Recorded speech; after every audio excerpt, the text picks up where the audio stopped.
Ici, on a un schéma d'une coupe d'un testicule entier sur lequel on arrive à retrouver les tubes séminifères qui correspondent à des canaux dans lesquels sont fabriqués les spermatozoïdes. Si je coupe un testicule, je vais avoir ces différents canaux, donc ces différents tubes qui sont dessinés ici. Donc là, j'ai un tube séminifère dans lequel on a des spermatozoïdes qui vont être produits au fur et à mesure de leur production, qui dure 2 mois et demi. On va avoir ces cellules germinales qui vont migrer vers le centre du tube séminifère qu'on appelle la lumière du tube. En fait, tous les petits traits que vous visualisez ici correspondent à des flagelles de spermatozoïdes. Entre les tubes séminifères, nous avons des cellules interstitielles et elles sont intéressantes, ces cellules interstitielles, puisque c'est le lieu de production et de sécrétion de la testostérone, qui est donc une hormone masculine. Une hormone, ça correspond à une substance qui est fabriquée et libérée par une glande qui va dans le sang à très faible concentration et qui agit sur un organe cible. Ici, ça agit sur différents organes, dont le testicule, mais également sur des zones où on a les caractères sexuels dérivés, comme par exemple ce qui va permettre de faire muer la voix, ou encore faire développer une musculature plus importante. Pour la femme, on a ici la coupe d'un ovaire de primate, donc observé au microscope optique avec l'échelle qui est notée ici. À la puberté, on vous dit que chaque ovaire contient 300 000 follicules qui contiennent eux-mêmes chacun un futur ovule. Donc à l'intérieur de chaque follicule, donc là par exemple, on a 2 follicules qui sont côte à côte, là on en a un autre, là ici un autre, et à l'intérieur de ces follicules, on a un ovule. Donc l'ovule, il serait où? Ici pour les follicules mûrs, donc qui va bientôt être libéré, on aurait notre ovule ici. Alors bien entendu, cette observation serait à faire nous-mêmes au microscope. On voit un follicule qui est assez impressionnant, c'est le follicule qui est ici, alors qu'on voit assez mal délimité, qui est là. C'est un ancien follicule qui a libéré un futur ovule. À chaque cycle ovarien, on vous dit, donc tous les 28 jours environ, un seul follicule atteint sa maturité à l'ovulation et expulse son ovocyte, donc futur ovule, avant de se transformer en corps jaune. Au fur et à mesure des cycles, jusqu'à la ménopause, on va avoir un follicule qui va grandir, qui va expulser le futur ovule, ce qu'on appelle l'ovulation, et ce follicule qui se dégrade s'appelle le corps jaune.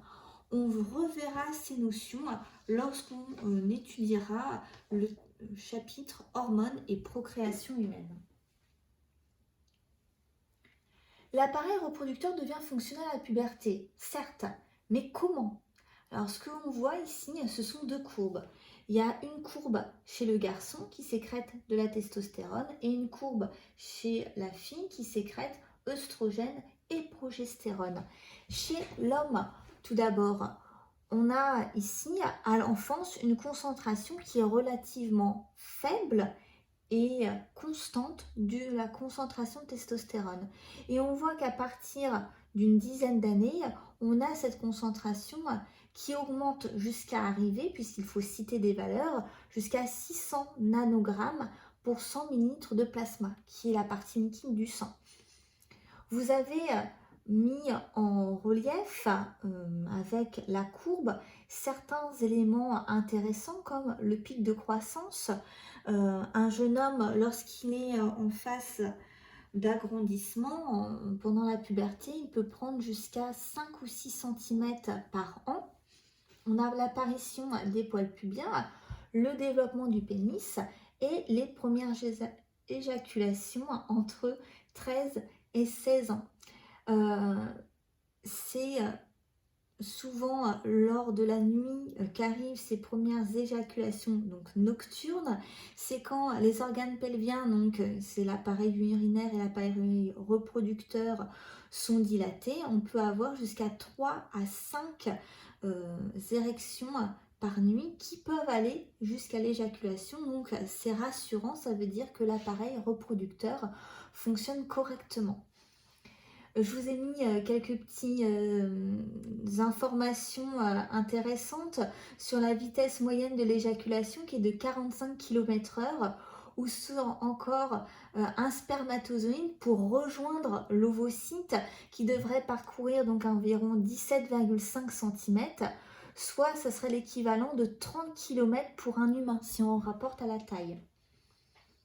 Pour les œstrogènes chez la fille, on voit qu'on a une concentration environ de 10 nanogrammes pour 100 ml pendant l'enfance, et que au moment où l'appareil reproducteur va devenir fonctionnel, on a cette concentration en œstrogène qui augmente, qui correspond donc également à la pic de croissance, à l'apparition des poils pubiens, au développement des seins et aux premières règles. C'est-à-dire que on va avoir l'endomètre, qui est la paroi de l'utérus, qui va se gorger de sang.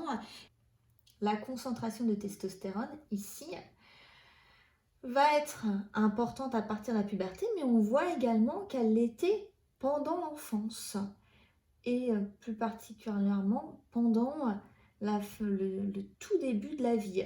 C'est pareil pour la quantité d'œstrogène qui était importante et qui va diminuer après pendant l'enfance. En fait, ces concentrations hormonales sont responsables du développement de l'organe sexuel d'un embryon. Parce que à quoi ça correspond cette image? Eh bien, c'est l'appareil reproducteur qu'on a tous eu lorsqu'on était à la 9e semaine fœtale.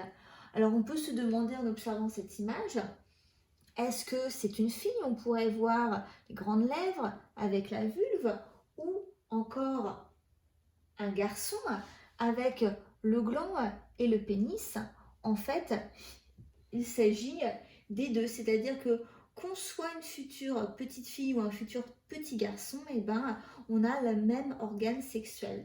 Et en fonction des hormones qui sont libérées, eh ben, on va avoir, à partir de ce bouton génital ici, soit cette partie-là qui, chez la fille, va devenir le clitoris.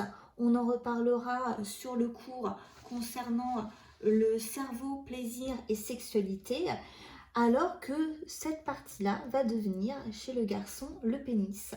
Donc clitoris et pénis ont la même origine embryonnaire, et je vous ai mis une petite remarque comme quoi les fœtus ont des érections, et c'est même possible qu'à la naissance le bébé soit en érection. Une gonade avant 8 semaines, c'est-à-dire pendant la phase embryonnaire, ça ressemble à cette photographie, c'est-à-dire qu'on ne peut ni distinguer de follicule dans lequel il y a vos ovocytes, ni distinguer de tubes séminifères en fonction des hormones sécrétées. Et ben, ces cellules, puisque chaque rond violet correspond à une cellule, et ben deviendra des cellules de l'ovaire ou des cellules du testicule. C'est ce qu'on appelle une gonade indifférenciée, qui va ensuite se transformer, maturer en gonade différenciée, ovaire chez la femme, testicule chez l'homme. On arrive donc au bilan, sur lequel je vous ai mis un schéma qui permet de comprendre que les appareils reproducteurs féminins et masculins se différencient progressivement, et que cette différenciation, elle se fait de la fécondation, c'est-à-dire quand l'ovule rencontre le spermatozoïde, au niveau du premier tiers de la trompe de Fallope, jusqu'à la puberté, où on a vraiment une fonctionnalité de l'appareil reproducteur. À la base, que ce soit l'appareil reproducteur féminin ou masculin, on a la même origine embryologique. Ici, vous avez la fécondation, on a un futur fœtus, un embryon avec des gonades indifférenciées, donc on n'a pas d'ovaire et de testicules, mais un même même gonade, des voies génitales indifférenciées. Donc les voies génitales, ce sont les canaux qui permettent de transporter les gamètes jusqu'à leur lieu de production, jusqu'à le lieu où ils sont destinés, donc les spermatozoïdes vers l'extérieur et l'ovule, lui, qui va aller dans la trompe de Fallope. Et on a des organes génitaux indifférenciés également. Rappelez-vous de la photo que je vous ai mise précédemment. Celle-ci, on se demande est-ce que c'est un garçon, est-ce que c'est une fille. En fonction des hormones qui sont sécrétées ou pas, eh ben, on va avoir une différenciation des voies génitales en voie génitale féminine ou en voie génitale masculine.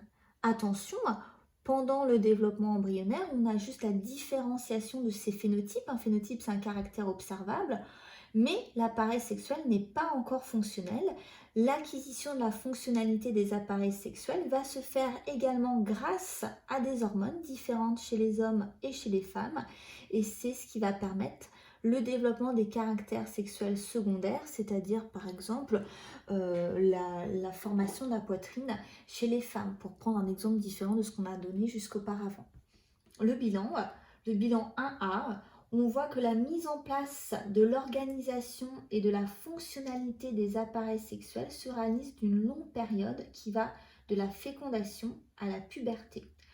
L'organisation, c'est plutôt comment est constitué un ovaire, un testicule, qu'est-ce qu'il y a à l'intérieur. À l'intérieur de l'ovaire, on a des follicules, à l'intérieur du testicule, on a des tubes séminifères. La fonctionnalité, c'est le fait qu'on puisse avoir la possibilité de se reproduire, donc la formation pour un garçon des spermatozoïdes, alors que pour les femmes, ou les jeunes femmes, les ovocytes sont déjà contenus dans les follicules, mais c'est leur libération à chaque cycle.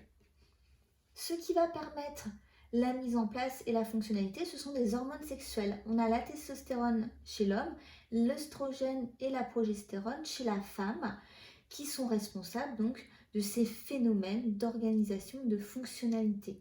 Nous reverrons dans le cours de la semaine prochaine, plus particulièrement ces hormones sexuelles. Nous avons donc fini la séance qui présentait le premier chapitre, devenir femme ou homme, corps humain, de la fécondation à la puberté. J'espère que vous avez passé un agréable moment en ma compagnie et je vous dis au revoir et à la prochaine séance.